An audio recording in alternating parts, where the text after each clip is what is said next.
E aí, pessoal? Preparados para mais um mergulho profundo? Sempre. Adoro quando a gente escolhe um livro que te faz pensar diferente sobre o mundo. É tipo As Armas da Persuasão, do Robert Cialdini. Quem nunca se perguntou como é que a gente acaba dizendo sim para coisas que nem tínhamos pensado antes? Pois é, o Cialdini explica isso, né? Ele desvenda esses mistérios, mostrando como a gente é influenciado no dia a dia, às vezes sem nem perceber. E o legal é que ele faz isso de um jeito super interessante, sabe? Com histórias e exemplos. Nada daquela linguagem chata de livro técnico. É verdade. Tipo, quem não fica curioso com aquela história da dona da loja de joias? Aquela que abre o livro? É mesmo. Ela estava lá, quebrando a cabeça para vender a turquesa, peças lindas, de ótima qualidade, preço justo. Mas ninguém comprava. Mudou, mostruário, tentou de tudo e nada. Coitada, imagina a frustração. Aí sabe o que ela fez? Dobrou o preço das peças. Ah, e aí? São certo. As turquesas começaram a voar das prateleiras. Que loucura. Mas por que isso aconteceu? Essa história ilustra perfeitamente a heurística do caro é bom, um dos princípios de Cialdini. Ah, entendi. Muitas vezes a gente usa o preço como um atalho para julgar a qualidade, né? Principalmente quando a gente não entende muito sobre o produto. Teatro, tipo, se é caro, deve ser bom. Faz sentido. E essa lógica vale para tudo, né? De vinho a carro. Roupas, eletrônicos. Entendeu? O Cialdini dá um outro exemplo no livro. Um cara que quase desistiu de comprar um colar para a noiva porque achou barato demais. Nossa, e por que ele desistiu? Ele queria dar algo especial para ela e na cabeça dele, um presente especial não podia ter um preço baixo. Caramba. É, acho que todo mundo já caiu nessa armadilha alguma vez. O importante é a gente estar consciente disso para não ser enganado. Seja por vendedores espertinhos ou pela nossa própria mente. Verdade.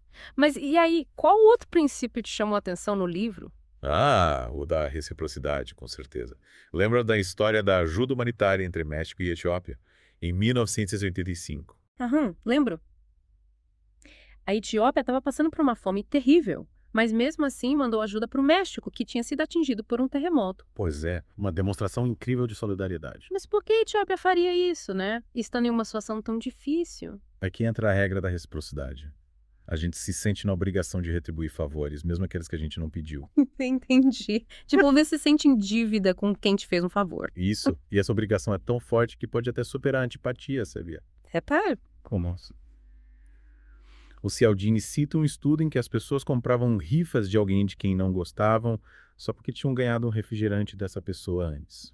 Caramba. A gente realmente se sente compelido a retribuir, né? É, tipo, quando a gente ganha uma amostra grátis no supermercado e acaba comprando o produto, mesmo sem ter certeza se gostou. Verdade. A regra da reciprocidade pode ser usada de forma ética, claro. Mas também pode ser explorado. É tipo aqueles vendedores que te dão um monte de brindes antes de tentar te vender algo bem mais caro. Ou aqueles grupos que te abordam na rua e te dão um presente, tipo uma flor, e depois pedem doações. Sim, era uma tática super eficaz. Mas, com o tempo, as pessoas foram percebendo a jogada e começaram a evitar. Sinal de que quando a gente reconhece a manipulação, a gente se protege. Com certeza. E por falar em se sentir pressionado, outro princípio que o Cialdini aborda é o do compromisso e da consistência. Ah, esse é interessante. A gente precisa ser consistente com as nossas decisões, né? É, mas sabia que até as empresas de brinquedo usam isso para aumentar as vendas? Sério? Como assim? Eles diminuem de propósito a quantidade de brinquedos mais populares antes do Natal. Aí os pais prometem o brinquedo, mas não conseguem comprar porque ele está esgotado. Entendi. E depois do Natal? Aí as empresas investem pesado na publicidade. E claro, as crianças cobram dos pais. E os pais, se sentindo na obrigação de cumprir a promessa, acabam comprando o brinquedo. Exato. E a gente cai direitinho, né? Ninguém quer decepcionar os filhos. É verdade. Mas essa necessidade de ser consistente pode ser usada contra nós em várias outras áreas da vida, né? Imagina que você compra um carro. Aí depois de assinar um contrato, o vendedor fala que esqueceu de incluir o preço de um acessório essencial. Poxa, Você provavelmente vai acabar comprando o acessório mesmo achando o preço um absurdo. É, porque você já se comprometeu com a compra do carro, né? Voltar atrás seria admitir que errou. É isso aí. A força da consistência em ação. Por isso é fundamental pensar bem antes de assumir qualquer compromisso, seja comprar um carro, aceitar um novo emprego ou prometer algo a alguém. Faz sentido. Mas e aí, qual o próximo princípio que a gente vai explorar? Que tal a gente falar da prova social? Quem nunca reparou naquelas risadas falsas que colocam nas séries de comédia? Ah, o famoso risinho enlatado. Todo mundo sabe que é falso. Mas por que será que ainda funciona? Porque a gente tende a achar que um comportamento é correto se vir outras pessoas fazendo a mesma coisa. É o princípio da prova social. Ah, Ah, entendi. Tipo, se todo mundo tá rindo, essa piada deve ser engraçada, mesmo que a gente não tenha achado graça nenhuma. Exatamente. E essa tendência a seguir a multidão fica ainda mais forte em situações de incerteza. Faz sentido. Se a gente não sabe como agir, a gente olha para os outros em busca de pistas. E o Cialdini conta uma história inacreditável no livro, sobre uma seita que acreditava no fim do mundo. Quando a profecia não se concretizou, em vez de abandonarem a crença, os membros da seita ficaram ainda mais convictos. Nossa, que loucura. Mas por que isso aconteceu? Eles viram que as pessoas ao redor continuavam acreditando na profecia. Então concluíram que deviam estar errados em duvidar. A necessidade de se encaixar no grupo pode ser muito poderosa. E essa lógica se aplica a várias outras situações, né? Sim. Tipo, escolher um restaurante, um filme, um livro, a gente se sente mais seguro seguindo a opinião da maioria. Verdade. Mas a prova social também pode ser uma armadilha, né? Nem sempre o que a maioria faz é o certo. É verdade.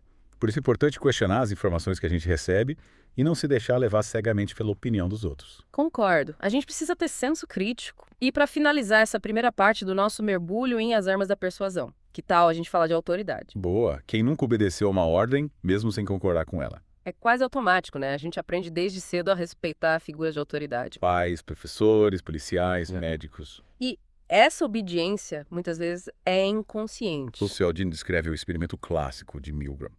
Os participantes tinham que aplicar choques elétricos em outra pessoa. Nossa, que experimento polêmico. E o que aconteceu? A maioria dos participantes obedecia às ordens, mesmo sabendo que estavam causando sofrimento a outra pessoa. Caramba, só porque um cientista, usando um releco branco, mandava que continuassem?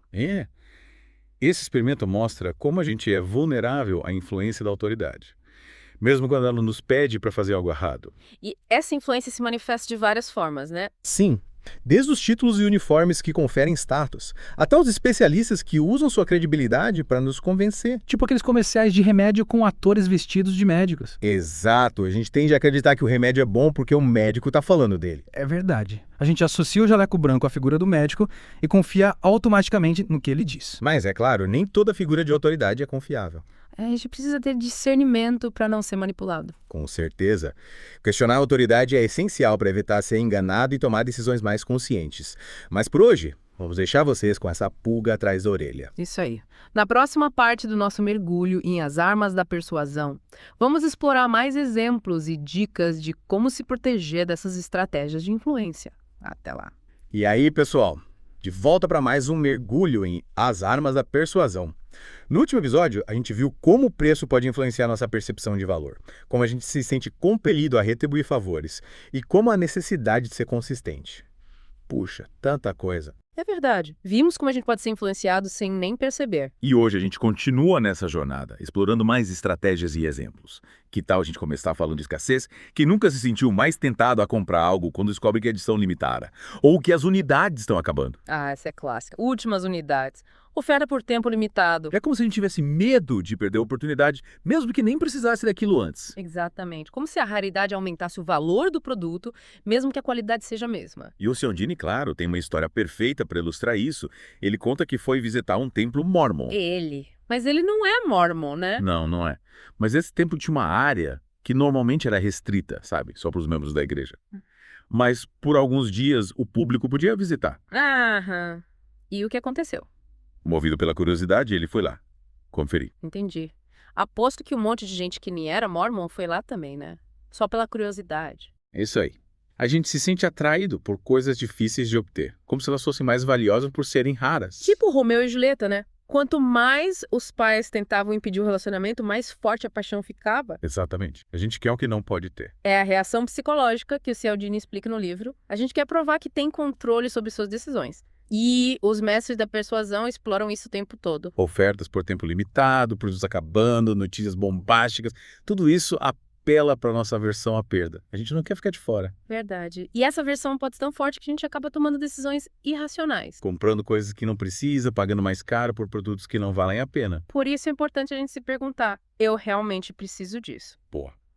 E, por falar em ilusão, vamos falar de associação. Associação, como assim? A gente tende a gostar mais de coisas que são associadas a pessoas ou ideias positivas. Ah, entendi. Tipo, se a gente vê um anúncio de carro com uma modelo bonita, a gente tende a achar o carro mais bonito também. Isso aí. E a gente faz essas associações o tempo todo, né? Seja para escolher um restaurante, um produto, uma marca. É verdade, os profissionais da persuasão sabem disso, né? Usam a associação de várias formas.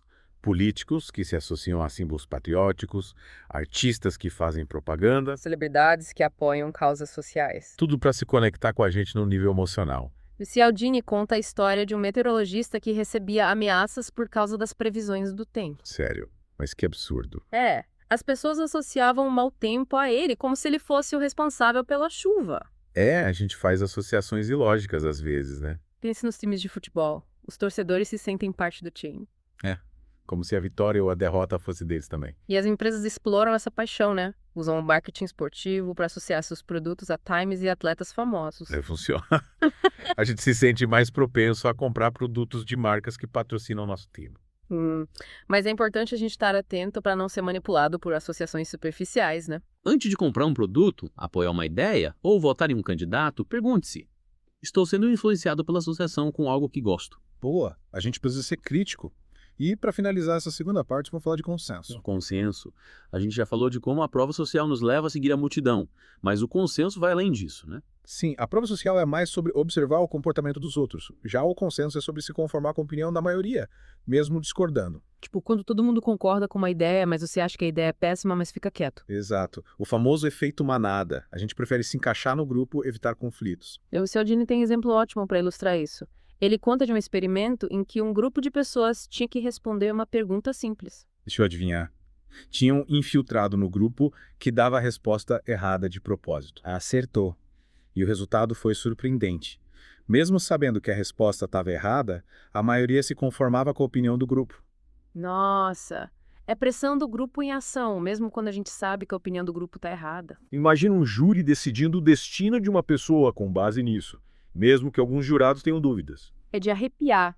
A gente precisa ter coragem de defender nossas convicções, mesmo sendo minoria. A verdade nem sempre está com a maioria. Mas por hoje vamos ficando por aqui. Isso aí. No próximo episódio, a gente volta para a última parte do nosso mergulho em As Armas da Persuasão, com mais exemplos e dicas de como se proteger da manipulação. Até lá. E aí, pessoal? De volta para a última parte do nosso mergulho, as armas da persuasão.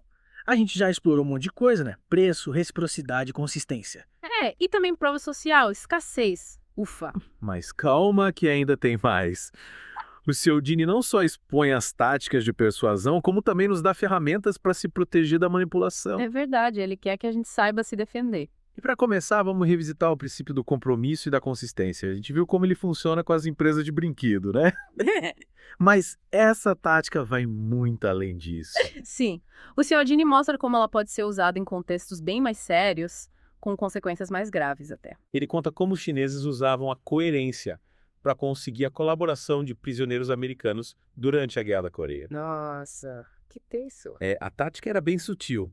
Os chineses começavam pedindo aos prisioneiros que fizessem pequenas concessões, tipo escrever frases simples. Esse tipo de frase. Frases concordando com a ideologia comunista, tipo, os Estados Unidos nem sempre estão certos. Entendi. E o que acontecia depois? Aí, aos poucos, os chineses aumentavam as exigências, pedindo ensaios mais elaborados, denúncias de colegas. Caramba! E os prisioneiros cediam. Muitos acabavam colaborando, mesmo sem concordar com o que estavam fazendo. Por causa da necessidade de serem consistentes com os compromissos anteriores, né? Mesmo que fossem pequenos. Exato. E essa tática não é usada só em campos de prisioneiros. A gente vê isso no dia a dia. É verdade, tipo, vendedores que pedem pra gente experimentar um produto sem compromisso. Políticos que convidam para um evento antes de pedir voto. Amigos que pedem um pequeno favor antes de pedirem algo maior. E da mesma lógica, a gente se compromete com algo pequeno e a tendência é continuar nesse caminho, mesmo que não seja o ideal. É por isso que é tão importante pensar bem antes de assumir qualquer compromisso. Se perguntar, eu realmente quero isso? Quais as consequências? Estou sendo pressionado. E se você perceber que está sendo manipulado, mude de ideia. Você está no controle. E falando em manipulação, para a gente fechar nosso mergulho em As Armas da Persuasão, vamos falar da manipulação da informação. Isso é muito comum hoje em dia, né? A gente vive na era da informação, mas nem sempre a informação é completa, precisa ou imparcial. É verdade. E tem gente que sabe usar isso a seu favor, distorcendo dados, omitindo fatos. Criando narrativas para a gente acreditar no que eles querem. Lembra daquele exemplo da empresa que vendia carne? Que exemplo? Eles espalharam um boato de que a carne estrangeira ia ficar escassa. E as pessoas correram para comprar carne da empresa, mesmo sem saber se era verdade. Criaram uma falsa sensação de escassez. É isso aí. E essa tática é usada o tempo todo. Últimas unidades. Promoção por tempo limitado. Parece que a gente está sempre perdendo uma oportunidade incrível. Mas a manipulação da informação vai além da escassez. Podem usar estatísticas fora de contexto, dados incompletos. Inventar notícias até. E a gente nem percebe, acredita no que confirma nossas crenças, no que nos convém. É por isso que é tão importante ter senso crítico. Questionar as informações, buscar diferentes fontes. Comparar os dados, analisar os argumentos, não acreditar em tudo que a gente vê ou ouve. Ser cético, investigar, fazer perguntas. A verdade nem sempre é fácil de encontrar, mas vale a pena.